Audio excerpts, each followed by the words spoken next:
Mesdames, Messieurs les élus, Mesdames, Messieurs, chers collègues des DEN, et puis chers tous, chères citoyennes, chers citoyens. Donc, voilà, je vous remercie d'abord, je remercie la FCPE de m'avoir invité, disons, parce que nous avons une vieille histoire commune. Nous sommes depuis 1953, disons, membres du Conseil national du Comité national d'action laïque, donc voilà, comité qui continue d'œuvrer sur le terrain de la laïcité. Et à l'époque, en 1953, eh bien, la laïcité, c'était pas un principe univoque. Aujourd'hui, disons, c'est un principe univoque et je crois qu'il faut remonter, disons, à juillet 1984. À ce moment-là, je crois qu'il y a un abandon, en gros, eh bien, du principe. Et abandon du principe parce que, eh bien, là, on renonce à la 90e des 110 propositions du candidat Mitterrand, donc de construire un grand service public unifié laïque de l'éducation. Donc, à ce moment-là, je crois qu'on perd sur deux fronts. On perd sur le front de la laïcité, on le verra, parce que la laïcité eh bien, deviendra ce principe univoque. Il était voilà, admis que la laïcité, c'était le fondement de l'école. Et puis on va perdre aussi parce que à ce moment-là, eh bien, certains invoquent le concept de liberté d'enseignement. À partir de là, effectivement, on installe les familles dans une posture de consommateur au regard de l'école. Donc je crois que ça, c'est extrêmement important parce que, eh bien, il y a une double confusion public-privé, laïque et confessionnelle aussi, parce que, effectivement, on le verra, eh bien, il y a un changement de nature. Moi, je voudrais rappeler et revenir un peu dans cette histoire. En 1830, eh bien, il y a un débat dans la société autour de la future loi Guizot qui va fonder l'école du premier degré. Il y a ceux qui disent, en fin de compte, l'école doit être organisée selon un principe dit commercial. Parce que pour eux, en fin de compte, eh bien, l'école, c'est, disons, un rouage de l'économie. L'école, c'est pour former un travailleur pour les besoins immédiats et de proximité donc, de l'entreprise. Et puis pour d'autres, eh bien non, l'école donc, doit aussi former un citoyen parce que l'école a pour but, effectivement, de réaliser un lien consubstantiel entre la République et cette école. Et plus tard, disons, Jules Ferry va, disons, énoncer ce principe d'égalité en éducation lors d'un discours que l'on retrouve sur Internet en particulier.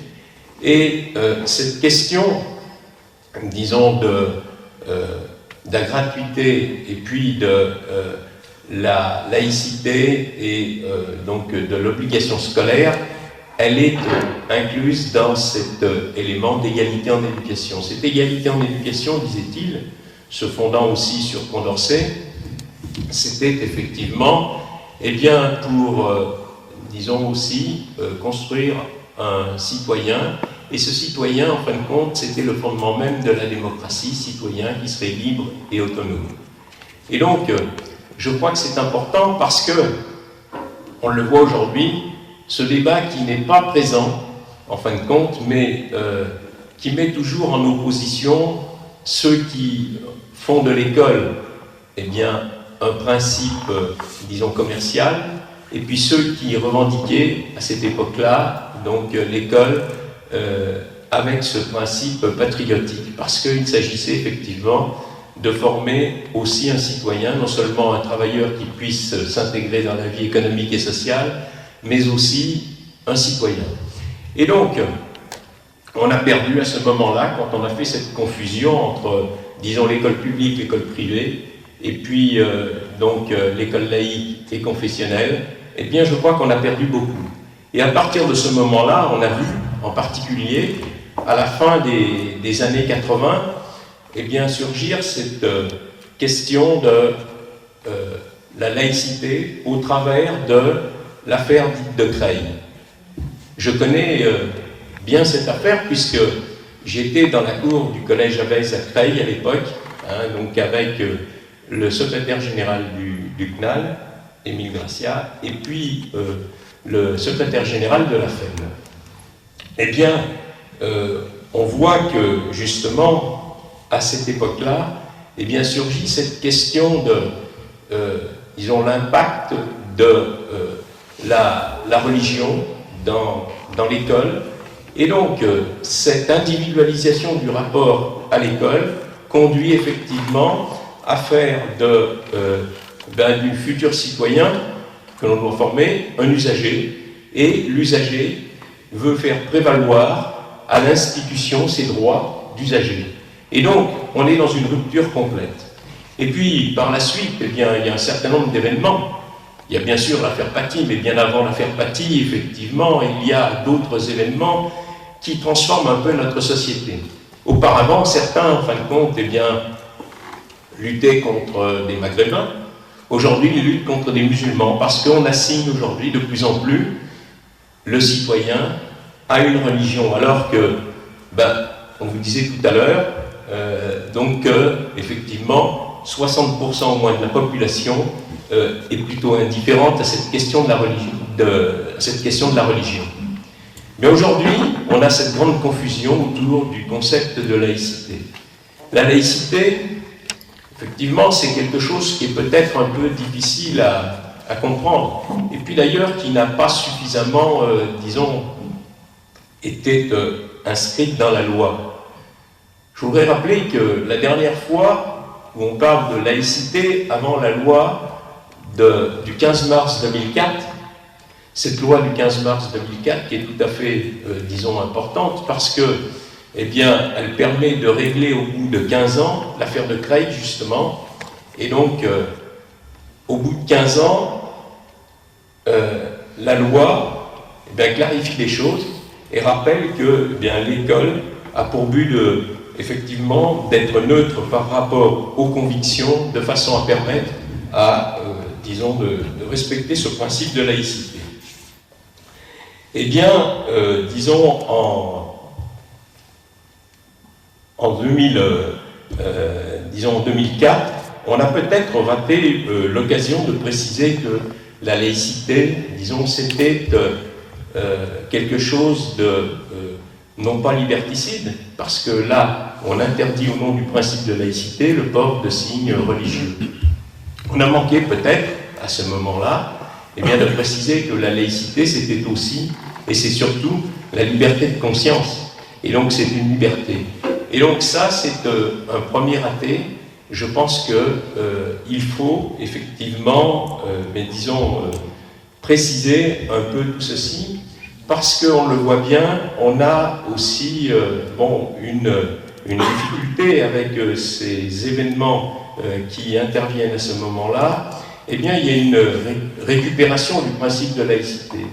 Je voudrais juste vous citer, par exemple, un propos des différents papes, Benoît XVI en particulier à l'époque, et puis qui est repris aujourd'hui sous disons, avec cette laïcité adjectivée, la saine laïcité, disent-ils, c'est signifie libérer la croyance du poids de la politique et enrichir la politique par les apports de la croyance.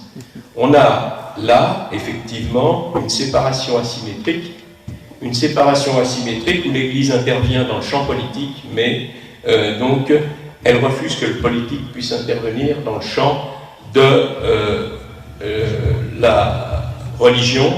Et donc c'est tout à fait normal parce que le politique, effectivement, est plutôt, donc il n'est ni pour une religion, ni contre une autre religion, mais au niveau institutionnel, donc la laïcité, c'est sans les religions en particulier.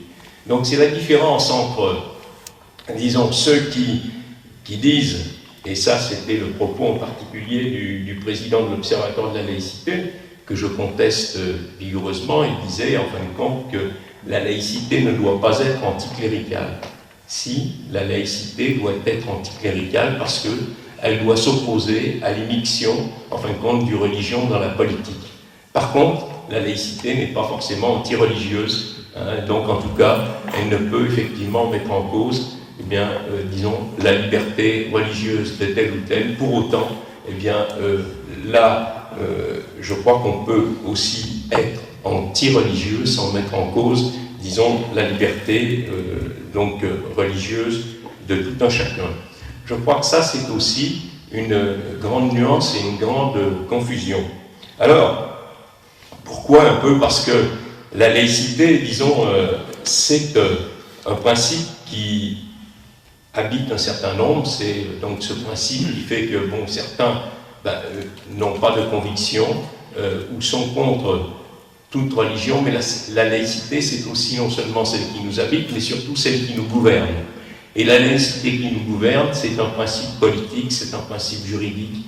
Et ça, ce principe qui nous gouverne, eh bien, il doit être appliqué à tous, quelles que soient ses convictions. Moi, je pense qu'il faut voir aussi que ce principe de laïcité, je disais tout à l'heure, donc avant 2004, eh bien, la laïcité n'est pas présente dans les lois concernant l'école, n'est pas présente, disons, en particulier dans la loi de 1989, qui est une loi de refondation, eh bien, et une loi de programmation. Jospin n'a pas voulu l'inscrire dans la loi parce qu'il ne voulait pas réveiller la guerre scolaire de 1984. C'est un tort parce que là, en fin de compte, on s'aperçoit que, eh bien, rien dans les textes de l'éducation, à part les circulaires concernant justement l'affaire de Creil, donc les circulaires dites Jospin d'abord, de 1989, mais aussi les deux circulaires de Bérou de 93 et 94. Et donc, il n'y a rien dans les textes de loi concernant la laïcité entre le 30 octobre 1886, la loi dite Goblet, qui confie l'enseignement à un personnel dit laïque, et puis 2004. La laïcité est soi-disant accolée à l'école, rien dans les lois entre 1886 et 2004. Ça, je crois qu'il faut le souligner. Et depuis, effectivement, eh bien, la laïcité, tout le monde en parle à tout propos. Certains vont même jusqu'à écrire, par exemple, comme Jean Bobéro, les 7 laïcités.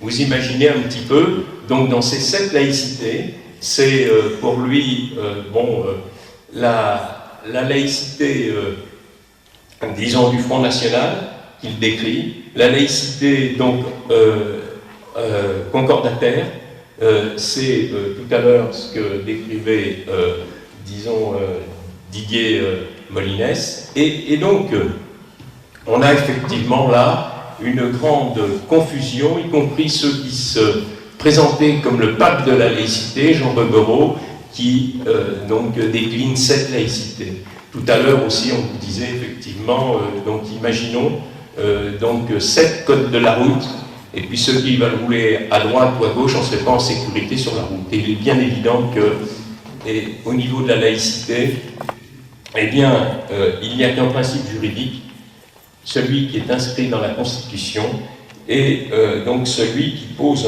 un peu problème. Alors moi, je voudrais revenir, parce que, bon, je crois qu'on est tous d'accord, hein, donc sur le principe, mais je voudrais revenir un peu sur la question des accompagnants, pour rappeler un peu un certain nombre de choses. Moi, je crois que, voilà, vous avez présenté, disons de façon très pédagogique, effectivement, cette question de la laïcité, je suis bien en accord. Vous avez aussi, par rapport, justement, au fait que le législateur, là, est souvent assez timide pour, disons, clarifier les choses. Parce qu'on ne peut pas laisser au local gérer des questions fondamentales telles la liberté de conscience ou la liberté de religion. Et là, c'est le cas actuellement, comme ce fut le cas, eh bien, entre 1989 et puis 2004 sur la loi donc, qui interdit les signes religieux ostentatoires dans les écoles, collèges et lycées publics. Eh bien, sur la question des accompagnants scolaires, on est dans cette situation depuis 2004. On est dans cette situation où, en fin de compte, eh bien, on est obligé d'interpréter, et vous le faites très bien, hein, par rapport effectivement à ce déficit de loi. Moi, je reprendrai un peu ce que disait Pierre Mauroy en 2003 au sujet de la commission Stasi. Il disait, avant la loi de 2004, en République, le seul rapport de force qui vaille, c'est la loi. Et je crois que ça, c'est important, en réalité, parce que la loi de 2004 a permis de régler un problème. Et aujourd'hui, on a un autre problème, en fin de compte, qui agite la société, parce que, eh bien, on refuse justement de régler cette question-là. Cette question-là est importante, parce que cette question-là, en fin de compte, sème la confusion institutionnelle. Aucun des élus ne prend la responsabilité de clarifier sur cette question-là. Je crois que ça, c'est important. Parce que, eh bien, imaginons, en fin de compte, on oublie une chose, je crois, dans ce débat-là. Certains font prévaloir la liberté religieuse de l'accompagnant, en omettant de parler, effectivement, de l'accompagné. Que fait-on de l'accompagné? L'accompagné, lui, eh bien, l'école a pour but et mission, depuis son origine, de préserver la liberté de conscience en construction de l'accompagné. Et aujourd'hui, on a un conflit entre ceux qui défendent, disons, la liberté de conscience de l'accompagné et ceux qui revendiquent la liberté religieuse de l'accompagnant. Donc je crois que là, juridiquement, il va falloir un jour ou l'autre trancher sur cette question-là. Et donc, cette question-là, elle est importante, parce qu'elle sème la confusion, et justement, cette confusion entretenue entre public, privé, laïque et confessionnel, eh bien, perturbe les fondements mêmes et les principes de l'école publique. Je crois que là, effectivement, il y a une question fondamentale, et bien, les responsables de l'éducation nationale à tout niveau essaient de jongler justement entre tout ça, et puis essayer de trouver des interprétations sur le type d'activité, est-ce que c'est une activité scolaire, est-ce que c'est pas une activité scolaire. Et donc, je crois qu'un jour ou l'autre, effectivement, il faudra, comme disait Mauroy, eh bien, donc, qu'en République, eh bien, c'est la loi qui puisse clarifier, et on ne laisse pas au local trancher des questions fondamentales telles la liberté de conscience ou la liberté religieuse. Je crois qu'aujourd'hui, eh bien, il y a un certain nombre de responsables institutionnels qui hésitent sur ces questions-là, alors que certains n'ont pas hésité par rapport à la loi de 1905. Je crois que la loi de 1905, aujourd'hui, on serait incapable de la voter. La loi de 1905, elle est fondamentale. Moi, je voudrais vous la rappeler. Et la loi de 1905, en fin de compte, eh bien, elle est peut-être aussi l'intitulé, peut-être, et correspond pas, disons, à ce que cette loi devrait, disons, s'intituler. L'intitulé, c'est loi de séparation des églises et de l'État. Ce n'est qu'une conséquence, en fin de compte, de l'obligation pour l'État d'assurer la liberté de conscience à tous les citoyens. La première phrase en 7 mots de la loi de 1905, c'est « La République assure la liberté de conscience, point ». C'est la liberté de conscience faite loi. Et donc, c'est le primat de la liberté de conscience. Ça suffirait, d'ailleurs, pour régler la question des accompagnants scolaires, entre, disons, un conflit entre deux libertés, entre la liberté de l'enseigner et puis la liberté religieuse de l'enseignant, de l'accompagnant. Eh bien, on a là, effectivement, une réponse toute claire. Le primat de la liberté de conscience. Ensuite, dans le même article premier, elle, la République, garantit le libre exercice des cultes sous le respect de l'ordre public, de la sécurité publique. Parce que, eh bien justement, les jeunes ne comprennent mal la laïcité, parce que la laïcité, ils la prennent que comme une liberté de type individuel. Non, la laïcité est une liberté collective aussi. Et donc on doit conjuguer les deux, la liberté individuelle et la liberté collective. Et puis on doit faire respecter le primat de la liberté de conscience de jeunes, disons, citoyen en devenir par rapport à la liberté religieuse. Aujourd'hui, il y a des organisations politiques, en fin de compte, qui instrumentalisent cette question-là, en fin de compte, quand des organisations historiquement laïques aussi. Je ne voudrais pas les citer ici, mais ces organisations-là, en fin de compte, quand on parle de l'Église catholique, eh bien on invoque la laïcité. Quand on parle de l'islam, on invoque la liberté religieuse. Donc je crois qu'il ne faut pas faire de la laïcité un concept à géométrie variable. La laïcité, en fin de compte, c'est effectivement un principe donc univoque, c'est un principe politique, un principe juridique. Ça, c'est notre vrai problème aujourd'hui. Et à partir de là, je crois qu'on a sacrifié l'école. On a sacrifié l'école publique à partir de 1984, quand on a abandonné effectivement cette question-là. Moi, je me réjouis que le CNAL aujourd'hui aborde cette question, en fin de compte,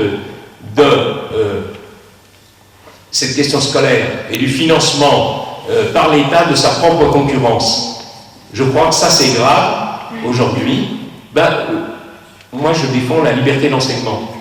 Mais pour autant, eh bien, disons, la liberté d'enseignement, ce n'est pas effectivement la parité en matière de financement. L'État ne peut pas revendiquer les principes de l'école publique et financer une école privée, comme elle le fait aujourd'hui, outrageusement.